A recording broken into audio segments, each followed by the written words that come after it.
What's going on, everybody? Welcome back to the channel. So today's video is going to be hopefully short, sweet, and to the point. Am I going for a Pardon Clanfather Fragment Fusion event?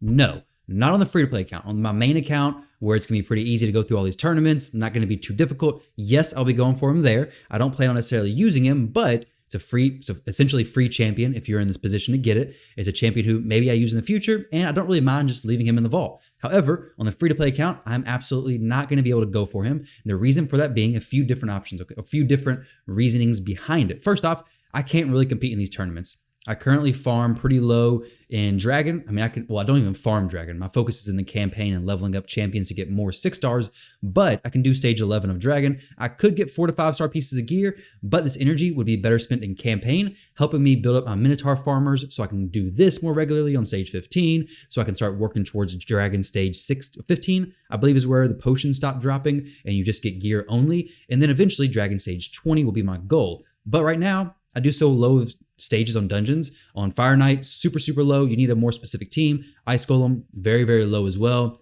Spiders, irrelevant. I don't have the champions for this. So to be honest, I don't have the champions to make sense of doing these dungeons, and the energy is just going to be too much to actually place in these tournaments.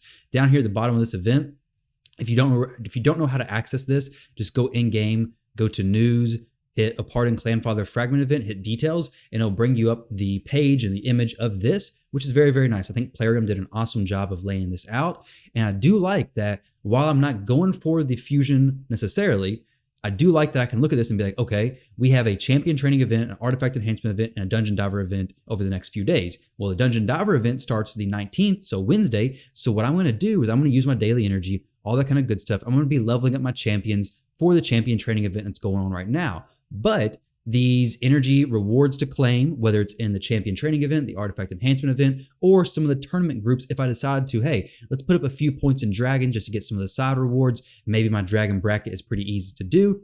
Maybe I try to place during that. Like, I'll still do some of the tournaments and try to get some of the rewards depending on where everybody's at. Like in this one right here, my Spider tournament, these people already got 260 points. I can't really get very many points in Spider, so I probably won't be going for that, even though there is an Ancient Shard right here at 260 points. If I was further, maybe I'd go for it. But this one, I probably won't worry about. Dragon may be a different opinion, though, for sure.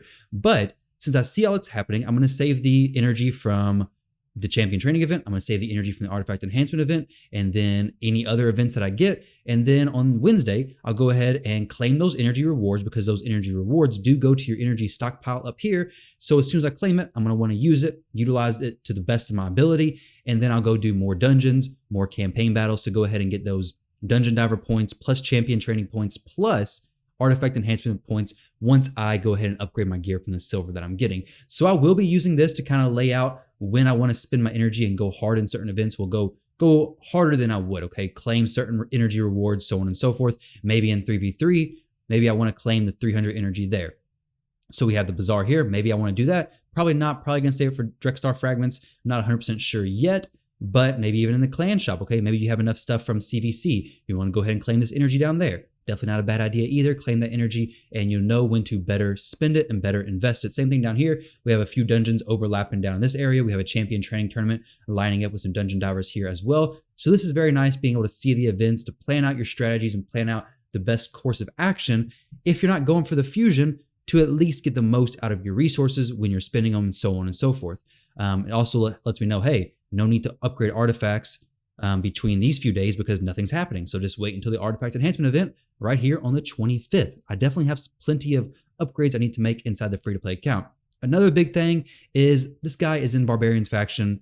Don't really need another Barbarian Legendary. We literally get Syl for free, which is probably even better than a Pardon. I mean, she's free for one, which is very nice. But two, she's a decreased speed and a decreased turn meter on her A1. A stun on her A2. She does require a decent amount of books, especially on this A2 ability, but then a res on her A3 and a passive that heals. Pardon could be a solid healer. I've seen he could do decent damage, but his A3 ability, if it was removes all debuffs period, it would be a different story. But block buffs and heal reduction aren't super common, so having these two conditions be met to remove only those two debuffs and then a random debuff as well, not super valuable. The continuous heal is nice. The passive ability, each time a continuous heal buff heals an ally, fills the ally's turn meter by 5%. Also nice, But I don't have Bad Alcazar. I don't have Earl Grim on this account. None of those champions who can keep plenty of continuous heals up. Yeah, Opardin does keep them up. But if you wanted to try like a cheesy, a fun strategy, you would need more continuous heals than just what Opardin does. So for me, it's a no-go. It's a pass. I'm going to save my resources, invest them in other things. I will pick up some of his fragments along the way. So maybe they have an event in the future where you can get some of his fragments, but I'll be doing the events, doing the tournaments to hopefully get some of the good rewards, some of the books on the side, some of the energy, because these things I can definitely still use, even though I don't necessarily need the fragments because I'm not going to go for this champion.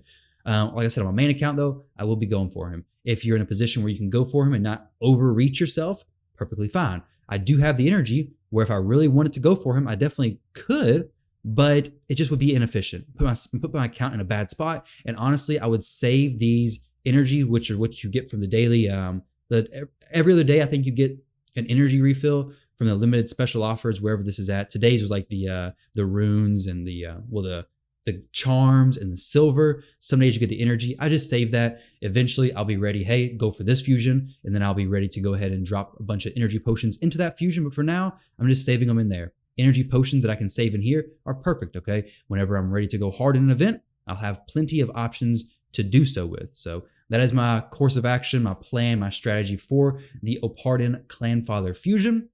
I think a lot of people in a similar situation are probably going to do the same thing. I don't think he's a top tier fusion. I don't think if you miss him, it's that big of a deal. Like I said, the Barbarians Faction Wars is pretty easy. You have a lot of good options. Epics, some solid epic champions, some solid rare champions, and Shield Guard, very solid uncommon champion as well. Like I said, Barbarians, not a difficult faction for Faction Wars. Probably one of the easiest.